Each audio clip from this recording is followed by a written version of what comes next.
I'm getting a lot of questions about feeding, why I'm choosing to express, etc. at the moment.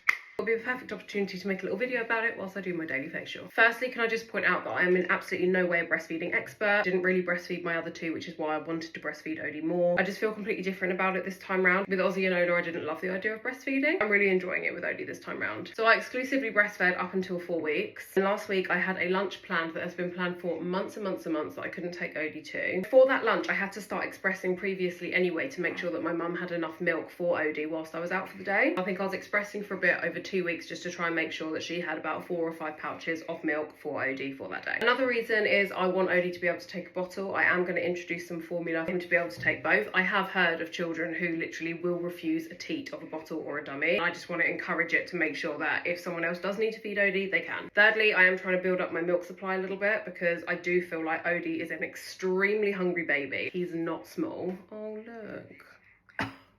Again, with the cluster feeding and stuff, like for me at the beginning it was absolutely fine. I am carrying on working throughout this time. Also, and there is absolutely nothing wrong with this, but I do want a bit of independence away from my baby if I need it. For example, next week I want to be able to start going to Reformer Pilates again and things like that. And I just feel like if he is solely reliant on me for feeding, I'm just not going to be able to do things like that. The pumps I am using are the Medela In-Bra Magic Pumps, I think they're called, which are fantastic. Just keep an eye out that you don't go over the max mark. If you do, they can leak. Max mark is clearly visible. I've just not been paying attention. Even if it is my breast milk that he's having, I do like the idea of him having a bigger, warmer bottle at night time. So either if that's my milk or formula, I just think that's a nice thing to separate day from night routine. For example, he will feed through me throughout the day. At night time, he can have a nice warm bottle after his bath, so he kind of knows that's bedtime. That's just the way I'm doing it. And also for me, Sam wasn't that involved in Ozzy and Ola when they were babies, just because of circumstances at the time due to work and things. He's really enjoying being more involved with Odie at this stage. Being able to give Odie a bottle and things like that is just another thing that he can be a part of and something that they can like bond together with. The way I'm doing the pumping, I hope I can explain this okay. Basically throughout the night, I'll try and make sure that my right boob, because that's the side I get the most milk from, isn't the last breast that I fed from. Make sure Odie's last feed on me in the night is my left breast. So then hopefully this side has been given a break for maybe like 2, 3, 4 hours. And then it's nice and full for when I express in the morning. And then I do tend to get about 6 ounces from it, which is a perfect bottle size for him anyway. I'm literally just doing what works for us. I'm not going to be breastfeeding exclusively for like a year or anything. I absolutely salute women that can do that, but it's just not for me. The Medela In-Bra pumps are fantastic. If I can get to it as well, I would like to pump twice a day, so I have 2 bottles a day available for him. I do like the idea of giving him a nice full bottle of my milk in the morning. Like with the school run and stuff like that, I know he's had a good feed, and then like I know that maybe he's got 2 hours before he needs another one, because when we're cluster feeding, I've got no idea what he's taking in. Absolutely no idea when he's going to need feeding again. If that answers any questions that I had, or if you did comment on any of my content about feeding, and I'll see you guys tomorrow.